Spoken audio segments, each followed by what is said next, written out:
বাঁকুড়ার ৮ কিলোমিটার রাস্তা, এই তালডাংরার পাঁচমুড়া থেকে অররা পর্যন্ত, সেই ৮ কিলোমিটার রাস্তার অবস্থা খুব খারাপ ছিল, তাই নতুন রাস্তা তৈরি হবে, শিলান্যাস হয়ে গিয়েছে, তাতে স্থানীয়রা খুব খুশি।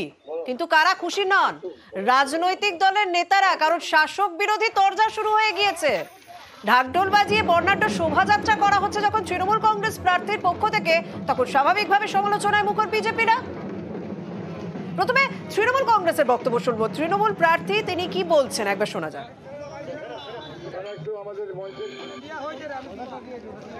এলাকার মানুষের মধ্যে একটা আনন্দ উৎসাহ, এতদিন ধরে রাস্তাটা হচ্ছিল না, মানুষ অনেক কষ্ট পাচ্ছিল, গর্ত ছিল, 5-7 দিনের মধ্যে কাজ শুরু হবে, এলাকার উন্নয়ন হবে, কলেজের ছাত্রছাত্রীরা যাতায়াত করে, রুগীরা যাতায়াত করে, অনেক সুবিধা হবে মানুষের।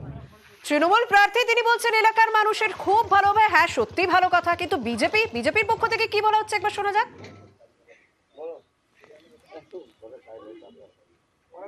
বিগত 10 বছর ধরে ওই রাস্তায় যারা যাতায়াত করে তারা যে কি যন্ত্রণা ভোগ করেছে সেটা একমাত্র ওই এলাকার মানুষই জানে। তাহলে সামনেই লোকসভার ভোট, মানুষকে এটা চমক দেখানোর জন্য বা ভোট পাওয়ার জন্য এই কর্মকাণ্ড উনি করছেন।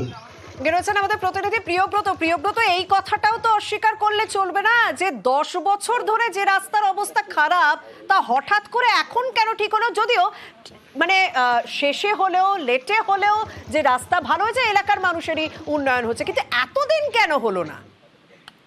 একেবারে সেই দাবিটাই বারবার ধরে স্থানীয় মানুষজন তুলে আসছিলেন, এতদিন পর্যন্ত রাস্তা কেন সংস্কার হয়নি বা রাস্তাটি নতুন ভাবে করা কেন হলো না, এই দাবি কিন্তু তুলে করে বারবার ধরে বিক্ষোভে সামিল হয়েছে এলাকার মানুষজন। সেই দাবি মেনেই কিন্তু এই রাস্তা সংস্কার করা হয়েছে এবং সেই শিলান্যাস হতে হয়েছে, ঢাকঢোল পিটিয়ে পূজা অর্চনা হয়েছে, ঢাকঢোল ফাটিয়ে সেই রাস্তার উদ্বোধন হয়েছে এবং উদ্বোধন যখন হয়েছে তখন কিন্তু মানুষজন খুশি যে এই রাস্তাটা অবিলম্বে হবে এবং সেক্ষেত্রে কিন্তু মানুষজনের উপকার হবে।